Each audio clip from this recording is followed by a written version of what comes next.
Peace and greetings, everyone. This is TalibahAset, Nasia L, the Money Metaphysician.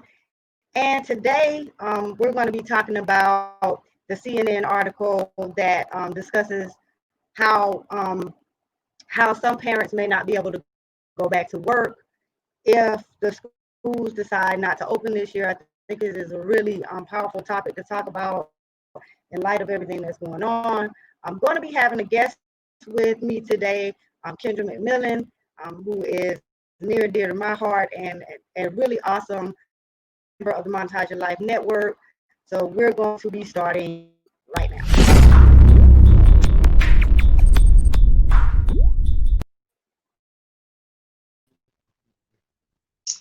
Hey. Please, Kendra, how are you? I don't know what just happened. My intro, like, whatever the case is, we're already recording, and I don't feel like starting over, so we're just gonna run with it because this is everyday life.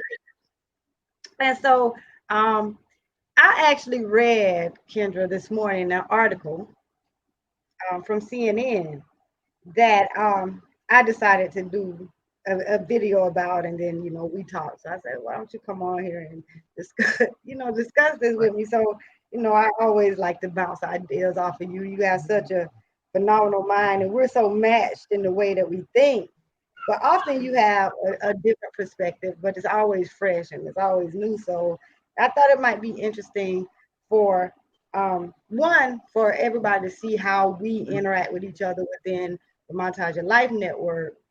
And, just some of the things that we talk about and what we look at and what we try and work to provide solutions for. And so I got this article this morning, which I emailed it to myself so I wouldn't lose it. So I wouldn't be over here looking crazy, right? And so the article talks about well, the headline is many parents may have to stop working entirely if schools don't reopen. This Goldman Sachs says, and the article is written and posted by CNN uh, this morning. It looks like, or yesterday. That was yesterday, right?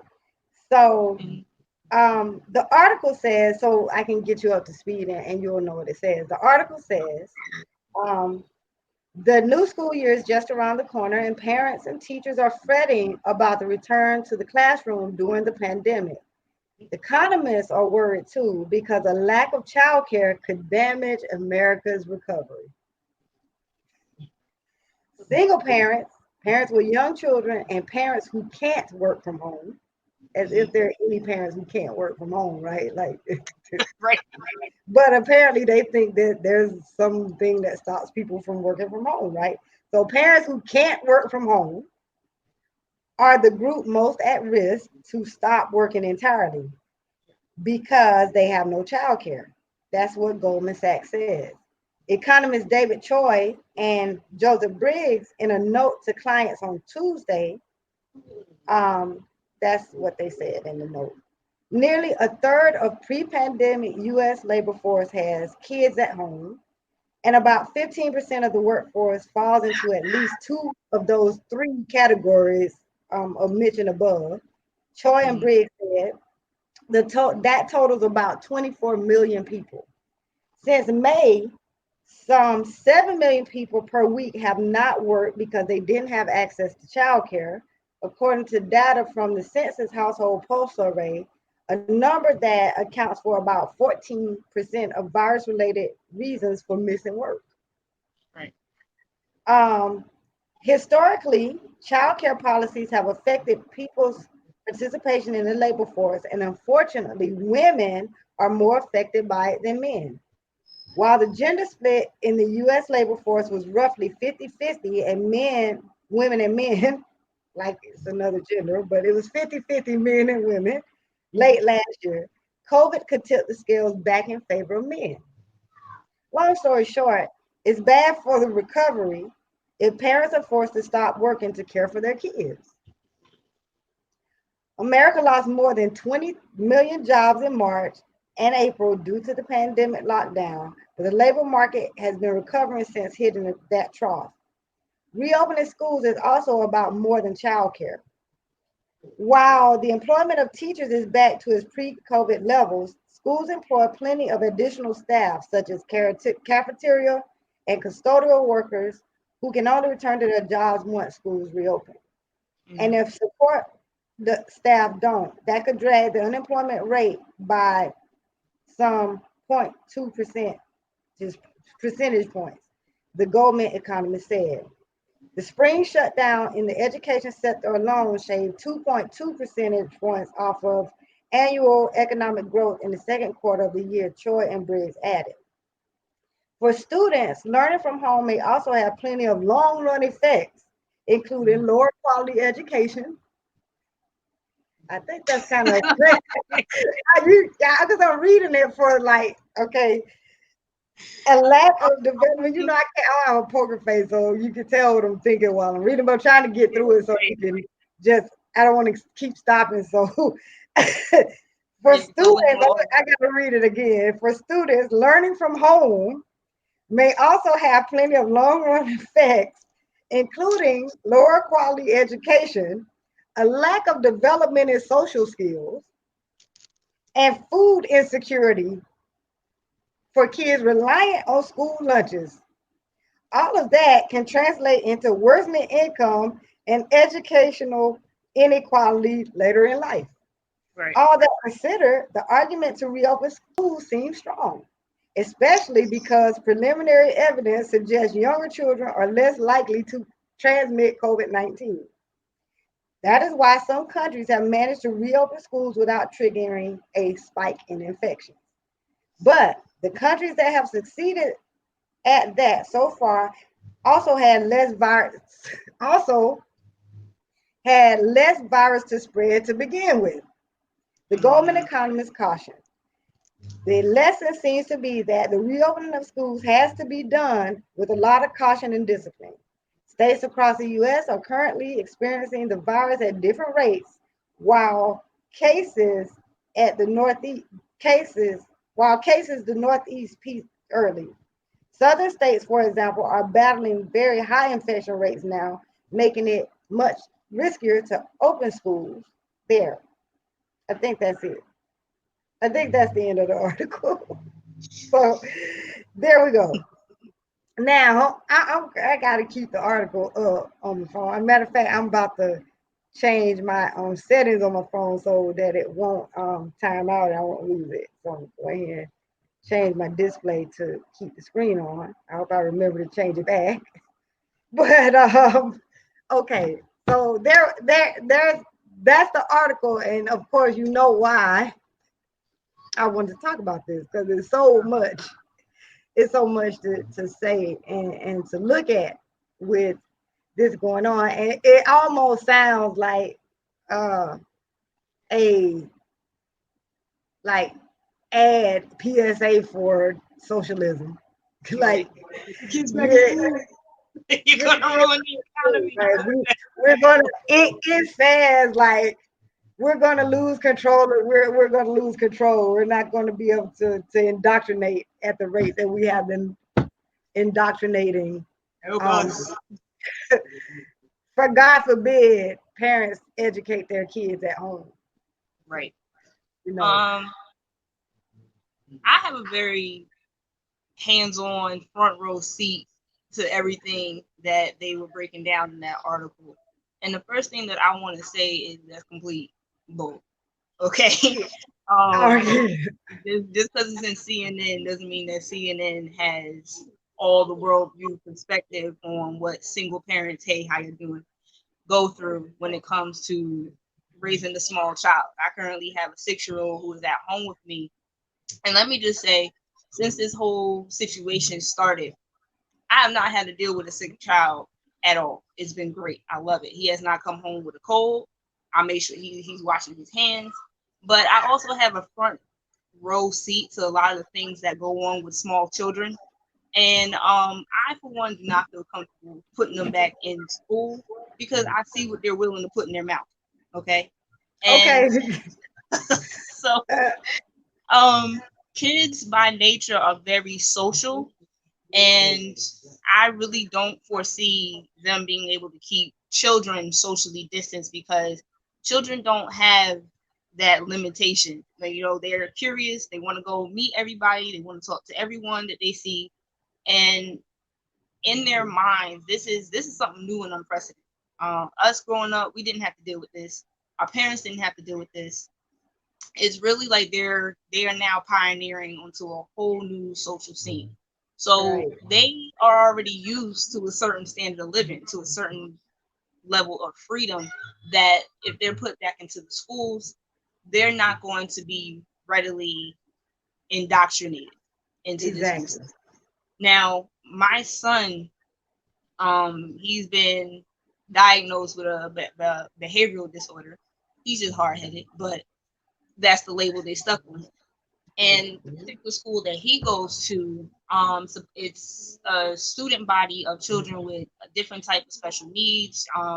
So I already know that's not going to fly in that school. I don't care what they email me and tell me. They know, like I know, that's not going to work out. Well, Now, not just that, even though, because Eli is in a special school. Not yeah, to cut you off, because I want you to continue. But you uh, brought up something that I want to hone in on, mhm, because when we talk about kids being social creatures, as we all are, all human beings are gregarious by nature, which that is why you saw so many people coming out talking about mental health mhm, when all this shutdown happened, because isolating people is never a good thing. Isolating children is even worse, right, because they don't have they don't have the world life experience to understand right, this is necessary right now, which is not necessary, but that's what they're telling my parents and whatever. You don't want to get all into that because right, it'll take me off. But when when I was in school, we mhm, had a 20-to-1 ratio, student teacher ratio. By the time I made it to high school, that ratio is something like 35-40 to 1. mhm. There's no way. There's no way when you're talking about 40 kindergartners Oh no, who are, you can't keep 20 kindergartners separated, especially when kindergarten, maybe kindergarten, first grade, the whole curriculum is play. They right, learn through playing. So how do you play socially? Like, how do you play separated? Like, who does it? I watch my granddaughter. Her dad calls sometimes. She'll have him on the iPad, and she'll put the iPad against the wall and kick the ball. Come on, daddy, play ball. And it's funny when it's just her and her dad, because he was like, like, you kicking the ball in your daddy face. He's like, I'm used to it. mhm, That's that, because he still that's in between their visits. That's one thing. How do you socially distance children you know, in a classroom at school and you know, explain it to them, and explain to their young minds why they're not allowed to play? right, Like, that is a whole nother psychological effect. When you're talking about parents at home teaching their kids are going to have a psychological adverse effect, what are you talking about? right, These are my kids. exactly. It's not they won't be socialized. Isn't a family a social network? Maybe not. I Maybe can families are no longer social. I don't know. I can Go ahead. understand it, but it's not true. It's Yeah. even now a lot of places are gradually reopening, and I took my son to the park last week, and just me taking to the park proved that this whole put your kids back in school thing is not going to fly. The children, it was like they hadn't seen each other forever. They hugging, they out running, jumping, holding hands in each Where's the other's face, glass? this close. And I'm just, and the parents, I think we were socially distancing from each other, but we all kind of like collectively understood that like this is what children do. You Right. cannot separate children. If you're going to do this type of indoctrination, this is usually something that you have to start very young. Okay, they might have luck with like very small children, but they're not the children that are like between 5, 6, 7. They have a certain lifestyle that they're used to, and it's going to be You're very not hard. gonna do it. You're Yeah, not gonna do it with a 1 or 2 year old. right. You're And it's not going to be gonna very do hard it. to explain to them why can't I go play with this other child because number one, children, they're now coming into like their own autonomy, so they're now aware of themselves, and as they're aware of themselves, they're like, okay, well, I'm aware of me, but I'm also aware of you, and I need to You go explore who you are. They're not going to be confined to a desk. You can't even confine them to a desk now. And kids love to swap and trade, and the whole face mask thing. That's freaking me out already. When they Cause told when I got oh, I like your mask. I'll trade you your mask for my mask. Oh my gosh. See, you brought up that that brings up a lot of stuff. But see, it articles like this, and I always want to grab them when they first come out because it's that latent fear tactic that right, is in there. Like, oh, you first of all, here's my issue with anything that smells remotely socialist. It's right, like this is the overriding, and this is what I get, so I can't tell everybody else what to see, but the first thing that struck me, the overriding message of all of this propaganda is you have not the ability, intelligence, capability to do and act in your own best interest, and if we don't act for you, then you're going to be doomed, and that's just a crock of bullshit. I don't give a damn what nobody says. Every person is endowed with the need and the compulsion toward self-preservation. mm-hmm. Yeah, I'm gonna take care of me. I don't care what you do. Try to drown me. My body is gonna automatically try to breathe. I will fight even when I'm not trying to, because you're gonna fight to live. Right, And when you're an intelligent creature, although many people don't display the fact that they are sentient and intelligent now, they don't think anymore because they let things like the government and the mm-hmm. establishment, the powers that be, do their thinking for them. And that's a dangerous way to be, because this article just told you that if your kids are educated at home by you, the parent, that Mm-hmm. gave birth to them, and brought them in the world, your kids are going to suffer some type of psychological effect. Right, But then bullying happens at school. Bullying, I guess some people bully at home, probably because they were bullied at school. right, But all the things that happen that have a traumatic effect, yes, traumatic things happen in families, and families do have a need to work to heal themselves of traumas and issues and things like that. That's a whole nother video. But right, for the article, there's no way you are going to convince me that educating children, because schools don't educate, first of all, there's no such thing as a school education. You don't get an education at school, you get indoctrinated at schools. So right. what they're saying to you is that if your children are not indoctrinated, then they're going to suffer an adverse effect. And something else I want to key in on, because we started off talking about children. But before we get too deep, I want to bring it back to the economic side of it too, because Mm-hmm. what they're saying is, well, some parents can't work from home. That's just a lie. Right. Anybody can work from home. What they're telling you is some parents can't get hired on a remote job. They Mm-hmm. didn't say they didn't make that differentiation between a remote job. So you can't get hired on a remote job, which means you're an employee. Right. But you damn sure can own a business from home. Anybody can. But they Anybody. don't want to talk to you about that because free enterprise interferes with the socialist agenda. Right.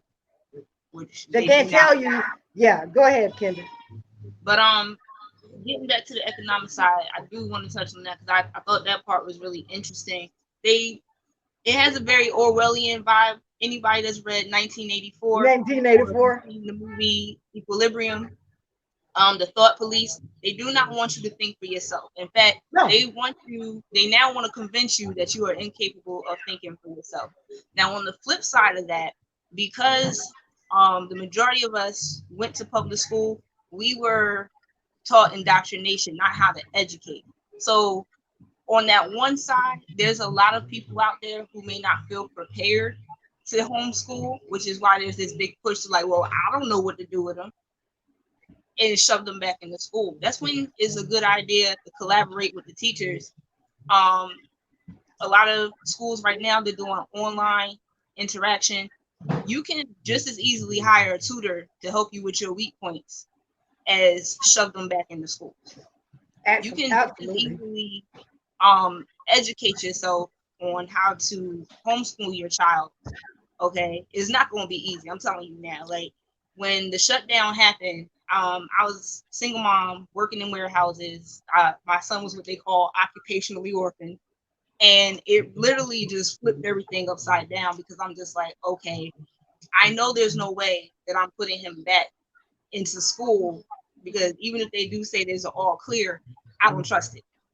I don't trust it because my line of thinking is if you want to get to the adults, who do you want to put out in the open to get to the adults? The The kids, children. obviously, the children. So that was just a flat out no. And I had to accept the fact that, I was unprepared to homeschool and then start educating myself and remaining open to ways to homeschool my child. And what I ended up really sitting back and thinking is, okay, am I stressed out because is it more so I don't know what I'm doing or I don't know where to begin? Right. And once I asked myself that question, it really just became obvious that whatever I'm learning, my son needs to be learning right now. So sure enough, he's learning to read and write, but I'm also teaching him about money. Because at the end of the day, whether we put them back in school or not, a lot of us aren't going to be able to go back to work. So we are going to have to start educating ourselves about money. And if we're educating ourselves about money, then we need to start educating our children about money because in the end, that's what makes the world go round. So Right. they don't want you to be in a position to start educating your children on things that will make them a force to be reckoned with in the real world. They still need factory workers. And that's what they're Right. really concerned about. That's what they're So, concerned about. They're going to lose out on their taxpayer. They need taxpayers, and if they don't, we don't want a whole lot of parents sitting at home. right. Because if we the longer there's two things that are going to happen. You're going to fall in one or two categories. If you're much like me, you'll fall into a category where, okay, I'm sitting around. I'm obviously looking behind me. This is where you can't see. This is a bookshelf. This is 2 or 4 bookshelves in the house, and there I got more books than bookshelves, right? Right. So my automatic defense mechanism is to learn. Okay, the first thing that happens inside my psychology when something is not going the way that I'm accustomed to. Okay, I'm about to hit I'm about to come into a detour. Now, this detour is taking me into unknown territory. The very first thing is to assess what it is that I don't know, or what is it that I don't know that I don't know, because whatever that thing is, I need to immediately find it out, and I need to start to master it because I now have to learn something new. So being in a mode of lifelong learning, if my mother did nothing else for me that I feel was the best thing in my whole entire life, was me learning to read at a very young age. Because I learned to read, that meant that nothing is ever off limits to me. Now I'm never barred from anything because as long as I can read, I can learn. And being able to read at a very young age, and read 4 years before I started school, which means that I had an indoctrinating force field. I got indoctrination, bam, that bounces off of me because I know how to think. And once you ever learn how to do something, you can't unlearn it. Like I can't not think. So my confusion comes along is, why don't other people think? Like, why are you just gonna sit there and wait for them to tell you what to do? And then when they tell you what to do, what's their agenda? Because my agenda for me in thinking is to think of what move I need to make this outcome the best it can possibly be for me. If they're doing the thinking for me, wouldn't that mean that the outcome will be the best possible outcome for them, whether it's the best for me or not? So, go ahead, Kendra. I'm just have to. Well, can put a thought in every now and then. and even as I'm sitting here, like I'm looking at it from multiple sides because Right. the argument is strong that like yes, we are capable of homeschooling our own children, but then you have to also think about the parents who are not psychologically well, Yeah. who take out their aggression on their children, who do not Right. have the patience to homeschool their children. So you still have this whole group of people that like if you got 3 apples and I'll take away 2, Yeah. Oh, girl, that was my daddy. Not my daddy. And I don't want to say it like apples. my daddy didn't take out his Right. aggression. But my point is, And he was just so frustrated with I can see him teaching like other kids, and I would be like, oh goodness. Right before all this happened, my daddy I went back into work, which no person should ever have to go back to work after retirement. Let me throw that in. But he went back to work and he was driving the school bus. And my first thought, I'm a extreme daddy's girl now, so my first thought was, Daddy, so you drive a bus full of kids? And he was like, yeah, I don't like it because he's like, I just be ready to get him off the bus. And you can't whoop. The first thing he said is you can't whoop them, right. because I already know, like in 2020, a bus full of kids and my daddy is just the wrong thing.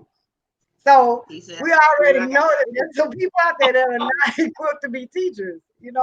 And that is another thing. I guess my viewpoint is more of children will learn if you expose them to things. And a lot of times, the fact is that, as you said, the parents have a problem with teaching their children. Like, that's the default. I'll be glad when these kids go back to school because I can't, you're saying I can't deal with my own children, so I want to warehouse them at a school all day so I can be free. But the fact of the matter is, you got to understand that comes from a place in you that lacks something. right, So then you have to say, why is it that I want to get rid of my kids all day? When the fact of the matter is, you could learn how to teach them. Like, it is nothing barring you from learning how to teach them. And then if you do have those anger issues, well, that's where I guess my thing about families pulling together comes in, because there's somebody in your family that has a unique skill with children.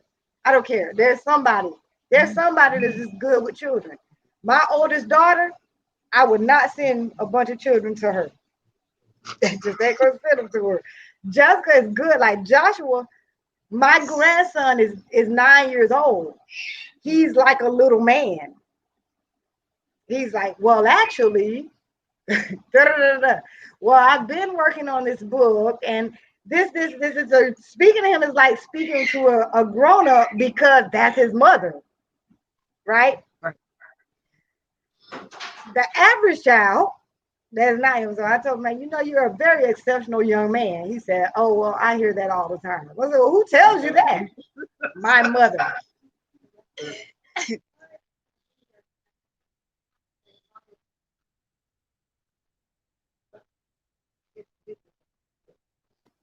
I had to mute for a minute.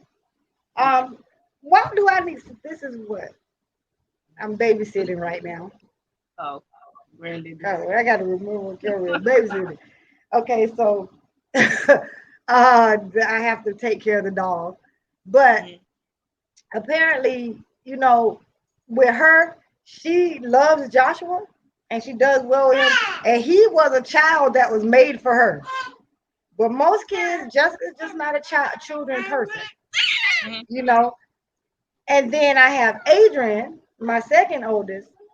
Adrian now, kids, she's just a child. She's a person made for children. She Mhm. could have 10 of them and it doesn't phase her, you know. And so there's someone in your family that probably does. This is the time when we need to start getting together. And I talk about having a family bank. Well, there's nothing wrong with starting a family school.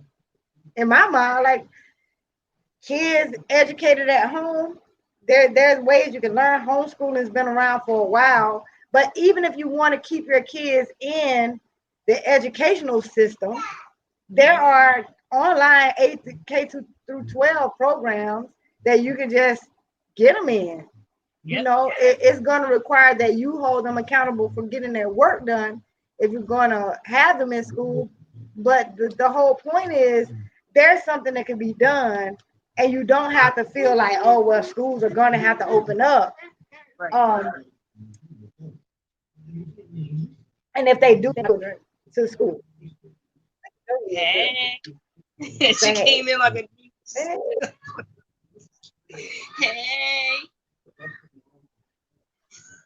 Yeah, you know. So this is my all day right here. This, she's gone. I had to come up and see what I was here. Take your baby with you. Take your baby.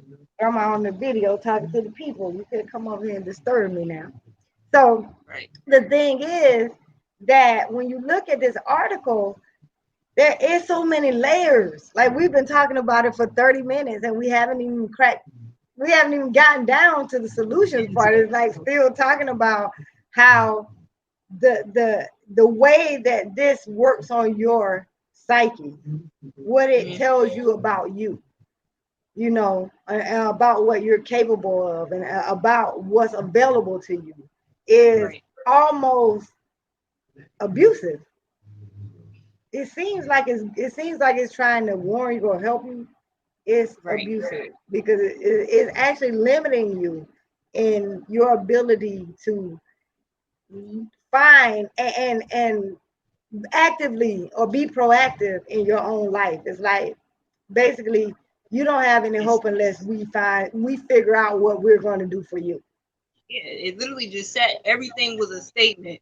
You do not have the. You can't do this. You're unable to do this. Your You need to kids be able gonna, to do this. yeah, you need to do this and you need to do that, and your kids are gonna suffer if you do this. Like No, seriously.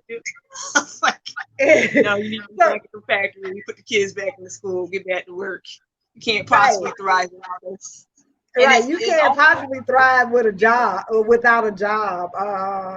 Yeah, and you if you don't got the need right one. ears to hear, it's very insulting the tone of the article. If you listening with the right ears, if Right. you're still a part of that 9 to 5 culture where you just like, well, I gotta punch in, I gotta get that paycheck. Then what you heard was just like, yeah, you're right, I gotta put my.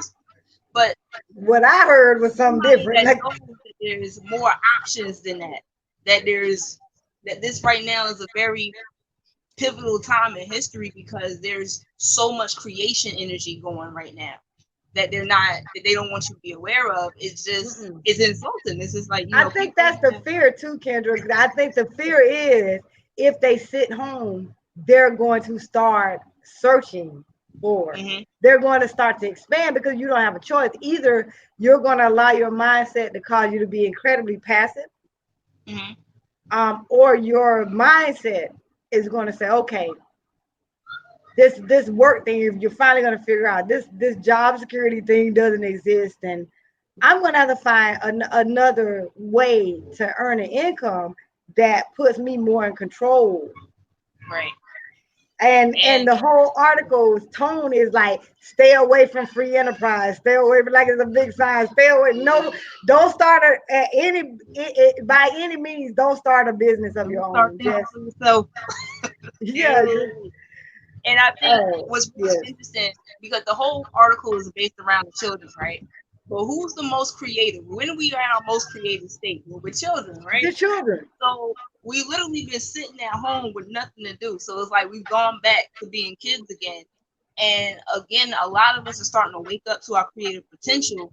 But with our adult mind, we're now looking for ways to monetize our creativity.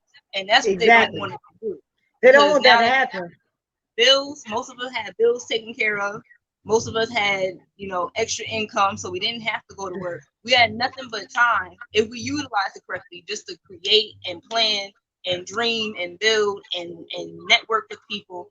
So a lot of people are now positioning themselves to not have to be at the mercy of a job, which You is bring great. up a really good point too. You bring up a really good point because the point that you just brought up is that also Mm-hmm. not only do you start to back to tap into, and I'm reading mastery right now. So this is a good conversation because it goes right into like those chapters.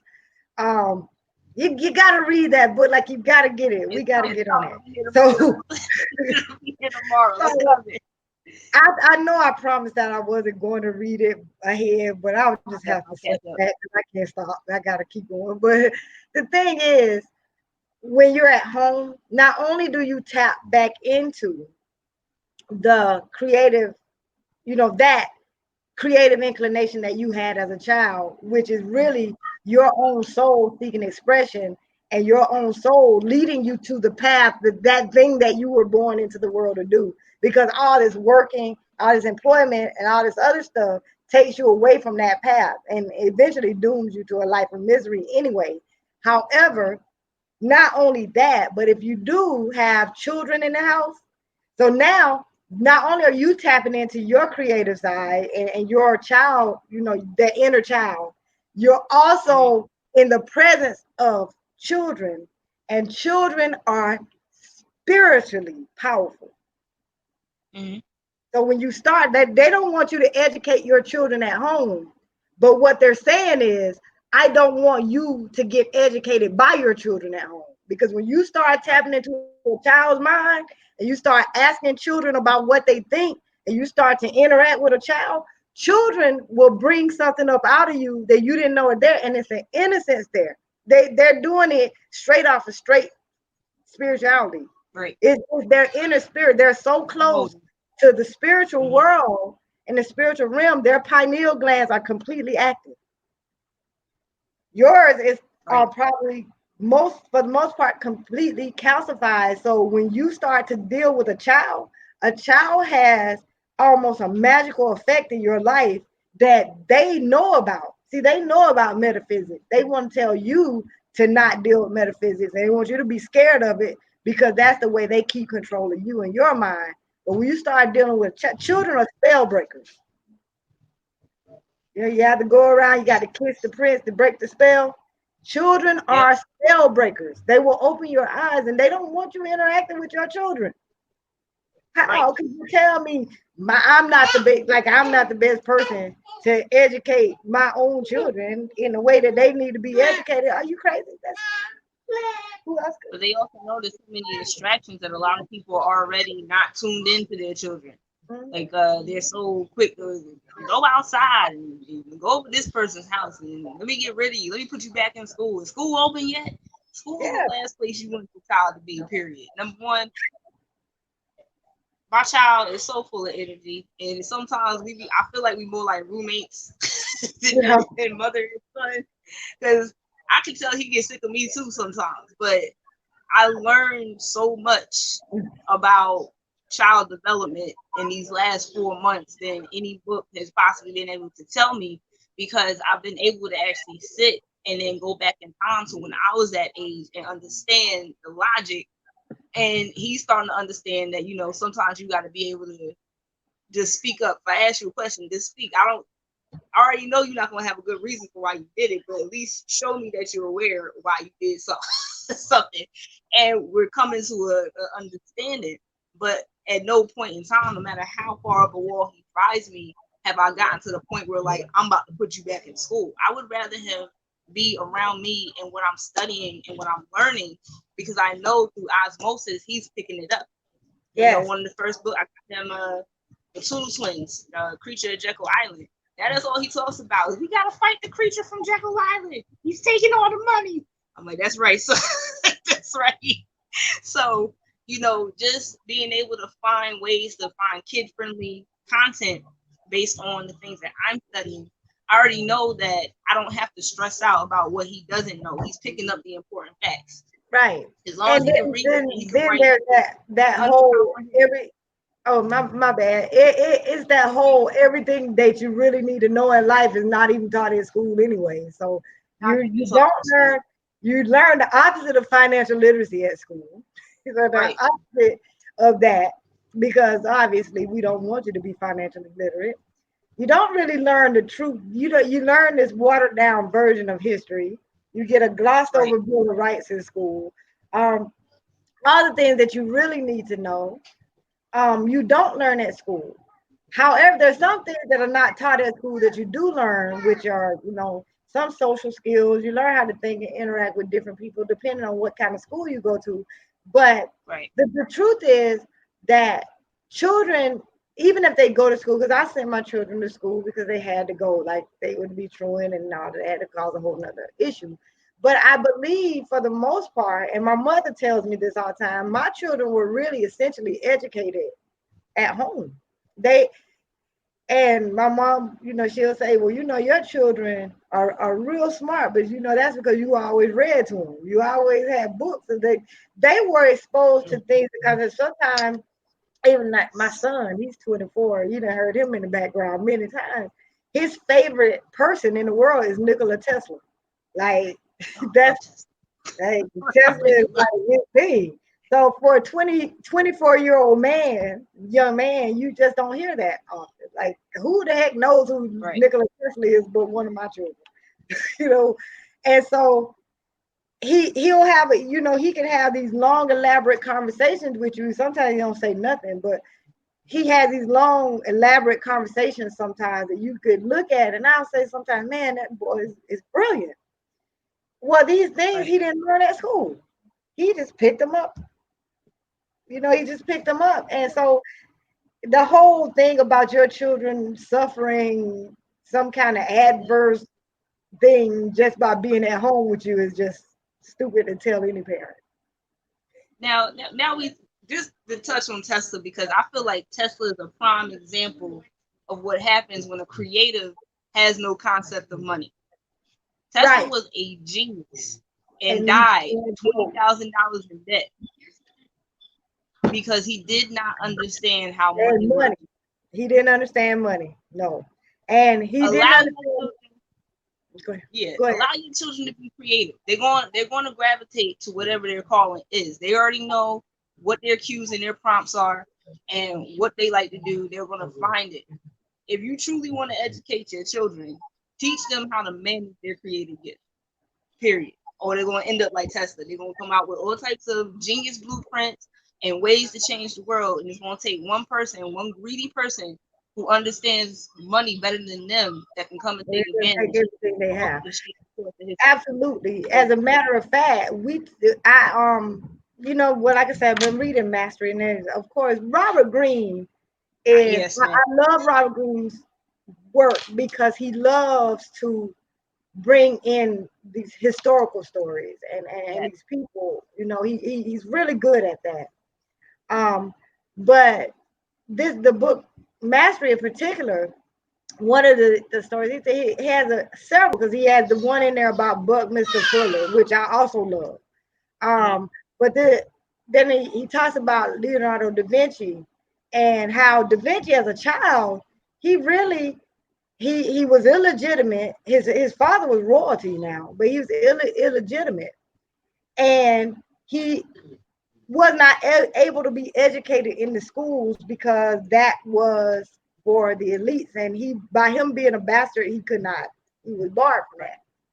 And later in life, his thought process was the best thing that ever happened to me was being illegitimate because it made me create my own thing. So he started to like he'll go to his dad. I guess everybody knew who his dad was. He'd go to his dad's office and get paper, and he'll go out and stroll all around Florence and go into like all of these, nature places and draw. And that led to one thing, and one thing led to another thing until he even when it came, he resented the fact that he had to have patrons. Like I don't want these people coming in here telling me that I need to do my work like this. And so he died an extremely happy person because he lived the life that he was born to live. And the same thing it talks about Mozart and how Mozart, he started playing piano at 4. He got so good, and he wanted to break out. He wanted to break out because he really didn't love playing the piano. He loved composing. But his father, Leopold, and Leopold is his father, which was a great conductor, right? Right. Leopold actually was jealous of his son. So he tried to stifle. He didn't want him to go and be a great composer. He wanted to keep him boxed in. He didn't want him to live out his potential until Mozart had to say, you know what? I'm going to follow my own path. Mhm. So his daddy died. His daddy quit speaking to him. Never spoke to him again, but it was what he had to do. And I brought those things up because when we're talking about educating children and we're talking about the kids not going, come on, Nami, come on. Hold on a second. I gotta. You can go Right. ahead, Kendra. Talk to everybody while I. Yeah, so I guess I'm talking to everybody, but yeah, so just getting back on the arc of creators, honestly, your children will naturally gravitate towards their gift. Honestly, the real understanding is how to manage their gift to make sure that they can be happy, but also be productive and produce and give back. So throwing your children back into school may be the convenient thing. It may seem like it's the easy thing, but they're actually at the best possible position for their own potential that they can possibly be in the home. So allowing your children to gravitate to what they would naturally cause them is honestly the best thing that you can do for them. If they're an artist, if they're into music, you want them to be able to embrace these things without restriction. The school system is set up to basically train your children to get ready for a job. We all know that a 9 to 5 job, an 8 hour shift, 12-hour shift, sometimes 16-hour shift job doesn't even give us the framework or the freedom to be our natural creative selves. So of course they want to keep this going, but they understand that with children allowed to sit and create and just watch them, just give them something that they like to gravitate towards, let them teach themselves. And all you really have to do is come back behind them and show them how to manage their gift. And really interesting, when Talibah brought up Mozart, that immediately put me thinking about my favorite artist, Prince, because Prince had a very similar upbringing as well. Okay, he was a musical genius. Got my Funko Pop over there. He was a musical genius, and his father resented his natural gift to come and teach him. He just excelled at music. I swear he was an anointed child. Like, you got to find out when he was conceived, look at what planetary alignments, because that was a gifted musician. And just like Mozart, Prince could compose, he could play, I think it was like what, 46, 47 different instruments. And there's still music that we haven't even heard from his library that has gone unreleased. The point is that because it always seems like our greatest artists have come from like the roughest backgrounds and then what's been considered underprivileged.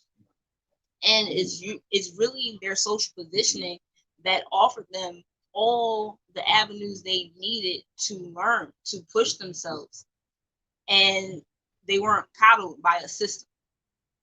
A child that's unindoctrinated has the potential to manifest whatever it is they want to be, because they're not being conditioned to think that you need to follow this particular line. So, like Okay, I had to do some cookie projects. Like you had to bride with cookies. Mama just left, so I had to. so it really Yeah. just all goes back to it's not about you not being able to sustain yourself with a job. They cannot afford you to reconnect with your creative potential by any means. Because if you connect with your creative potential, this whole dog and pony show, this illusion is going to crumble, because now you now learn how to become self-reliant upon your God-given gifts that you came with to interface and network and share with the world. Now you have the ability to completely wipe out the need for having to rely on them.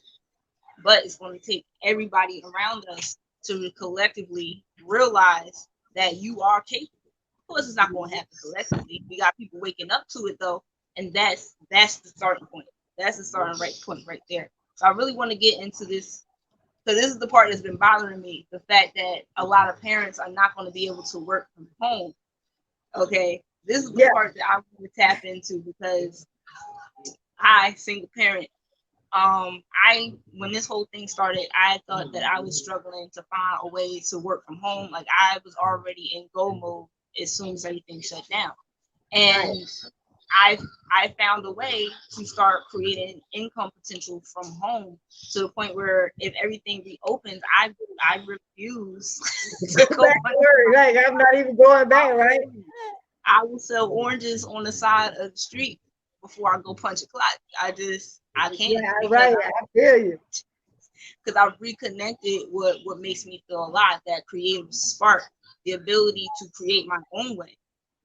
And a lot of people may be sitting at home right now watching this, feeling like, okay, well, I need to go back to the no, you don't. You don't need to go back to that job. In fact, you got more earning potential from your living room Outside, you're right. Outside of the than you job. do at a job.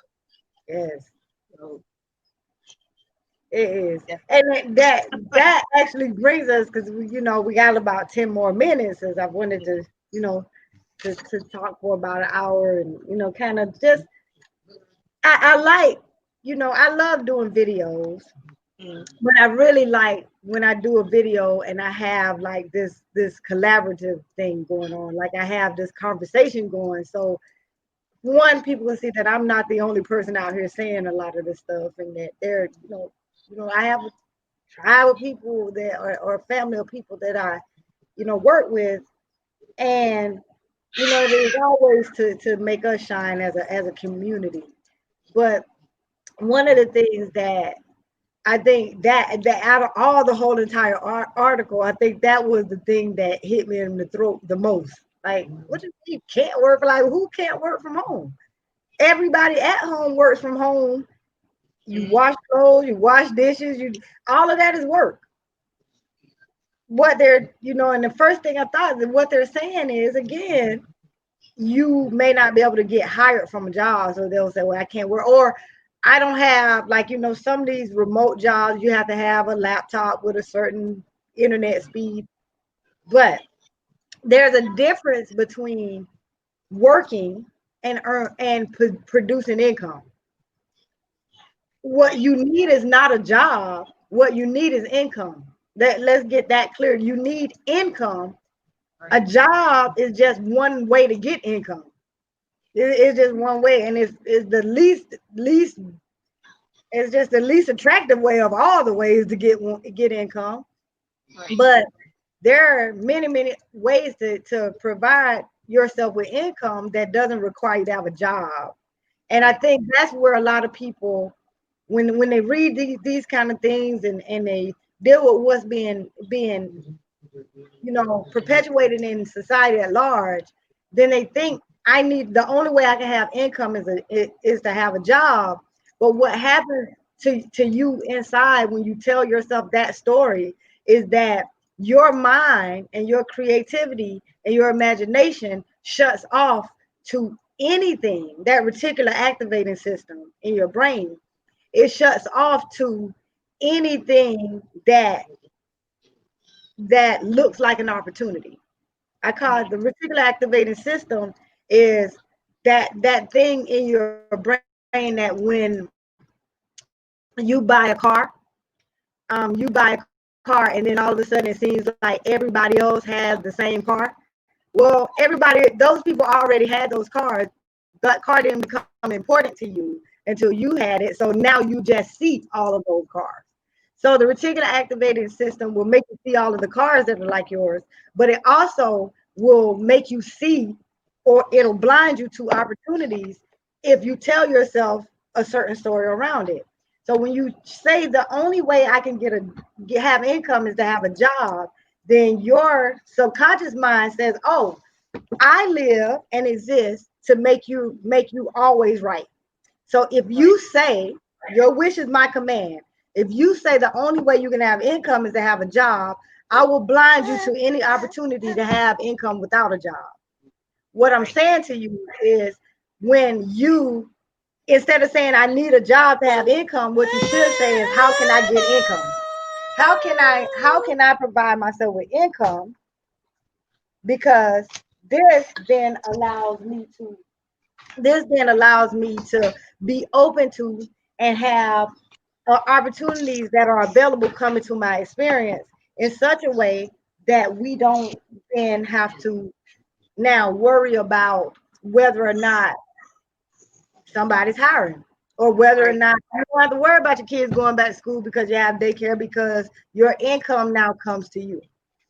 Right. And that's available to everyone, anyone. There are opportunities in existence where literally if you if you got a phone and can play Candy Crush, if you know how to say hello, if you can send a text message, you don't need a computer, you don't need a certain connection speed. All you need is you and a willingness. You need you and a willingness to learn something that you didn't know before, and connect with people who can teach you, and to Mm-hmm. make it something of your own, and you have an income that the boss at the job doesn't have, because at Right. that point you write your own. So it's available to you. Kendra and I do it every day. You see, I don't go anywhere. My grandbaby's running around, and I love it because I don't have to worry about who's keeping. The thing about daycare centers and schools that scare me is I never know who's pouring into my children. You never Right. know who's pouring into them. And at between, especially between 1 and 5, everything that comes into their experience is locked in their subconscious. Their minds are like sponges, and they're constantly here's the problem: they're in a constant state of hypnosis. They don't have to understand the words being said. They lock belief systems in their mind based on what goes around them, and those things will affect them for the rest of their lives. I am Mm-hmm. a person, I'm an adult. I don't own a TV because I'm really funny about what I allow in my subconscious. So if Right. I'm that way as an adult, I have to be that much more vigilant about what goes into a child's mind, because at least I do have the ability to use my personal mind to block things that I don't want. I have the ability to assess things. There are adults walking around right now with money blocks, with bad relationships, with things um, with things in their life that don't make them happy, simply because they have a subconscious belief around something that they don't even know where the fuck the belief came from. Somebody planted there in their mind. They could have been in a crib and heard an adult say, well, money don't grow on trees. Right. And for the rest of their life, they're gonna have money problems because they made a vow right then. Well, I'll never have money because money don't grow on trees.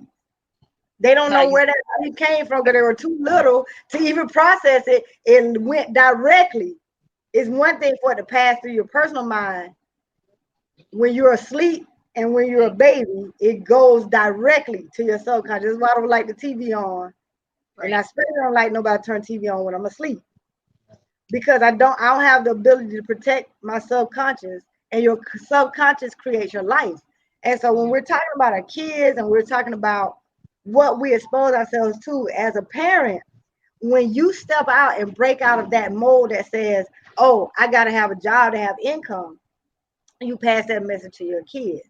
When you change that mindset and you say, you know what, I can do anything I can think of, anything that I want to do, all you need to do is have an idea and to be willing Right. to go after it, or to get information and be able to put that information into action. But once your kids see that happens, it also changes their Right. psyche and their belief system around it. So now you create a generational pattern of behavior that's very different than what you've known before. Right.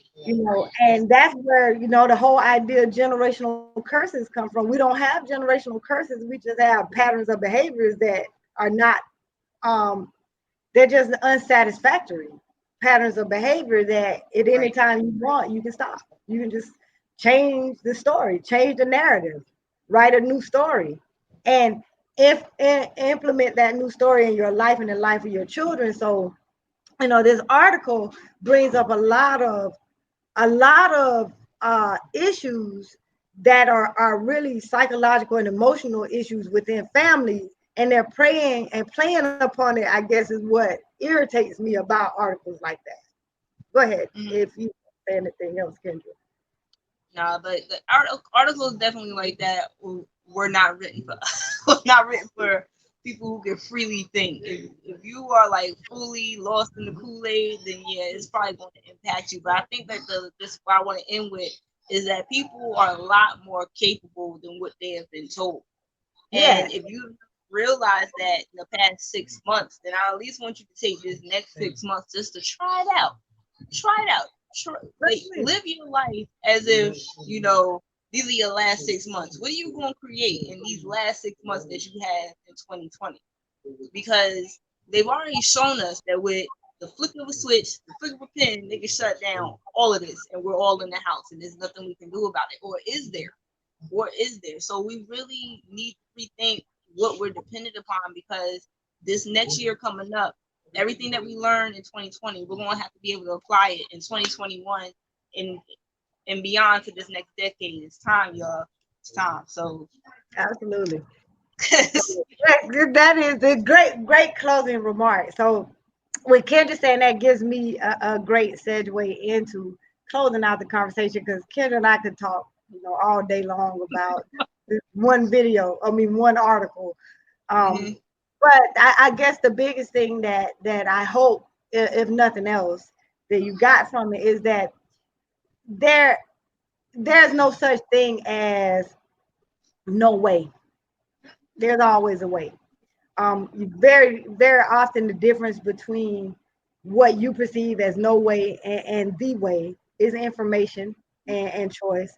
We have a great deal of information. In fact, we have a whole entire community built around pretty much education, leadership, wealth creation, and personal development. And we always are happy to invite anybody that wants to learn more about our community and learn more about us and what we do and the platforms we use to produce income. We have four income producing platforms we all use, and they all pay.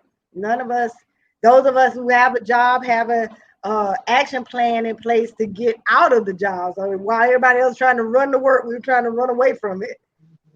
And we also, you know, we're also very much, a service community in the sense of actually sitting down and showing people how they can not have to deal with things like what this are. You don't need a stimulus check. You don't need a paycheck. You don't need a job.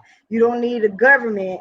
What you need is the right system and the right people and the right support. And we have that. We just put it in the whole community. And we invite you to take a look at our community, visit us on Sundays. At 3, we have a community meeting. On Fridays at 6, we have a reading roundtable. We're now reading, just getting started with The Richest Man in Babylon. And we definitely invite you to reach out to myself at TalibahAset TalibahAset Nasia at gmail.com is the best way to reach me. Um, if you're seeing this on Facebook, YouTube, or any of the social media platforms, just go into my inbox and send a message. That's probably the best way to do it. And of course, Kendra will let you know how to get in touch with her if you like her style. And we don't care what door you come in, just as long as you get in. We're a whole community and we're a family. Um, and so that's the thing, I saw a need in the world for people to have one financial literacy education and to be exposed to. I saw so many groups that talk about money and wealth building in the sense of we're just going to sit around and talk about how much we need money, but nobody had a solution for how to actually make it. So I decided to make a community that talks about money in the sense of education, but also provides the means by which we can actually earn income together. And you're definitely able to get involved with that. So with that being said, Kendra, how would someone get in touch with you if they needed to? Um, Okay, well, if you guys need to get in touch with me, you can catch me on Facebook at Rebel Starseed Redux. That's Redeux. Or you can email me at rebel.iamcollective@gmail.com. I am usually speedy with Facebook. Email, give me a day or two. I'll get around to it. But I will definitely respond to you in a realistic time frame. In a realistic time frame. In a realistic Okay. time frame. Listen, the fact is that if you're seeing this video on any social media, this information, I know, you might have to be riding or whatever, you may not be able to jot it down. It'll actually be in the description. This video actually will be posted on the Money Metaphysician YouTube channel and the Monetize Your Life Network community YouTube channel, and it will be on the Monetize Your Life Network Facebook page. So all of the information that we just gave you would be in the description of the video, so that you can probably just click on it and be able to just go directly to the places that you need to go. But whatever the case is, I implore and would like to impress upon you to take a chance on yourself. Think about what you owe you, and think about how different your life could be. What if you didn't have to ask what if? What if you just took a chance? What if you did that thing that you are most afraid to do? Sometimes people tell me, well, I don't want to get involved with that. And what they're really saying is, that's not something I'm accustomed to, so I don't want to try it. Sometimes the best thing you can do for yourself is try something that you never tried before, because it could be the turning point in your life. With that being said, y'all, this is TalibahAset, Nasia L, and Kendra McMillian. This is Kendra Rebel McMillian, aka the Rebel Starseed. Starseed. And I'm going to say to y'all, peace, power, and prosperity, because that's what I always say. And we will see you guys next time.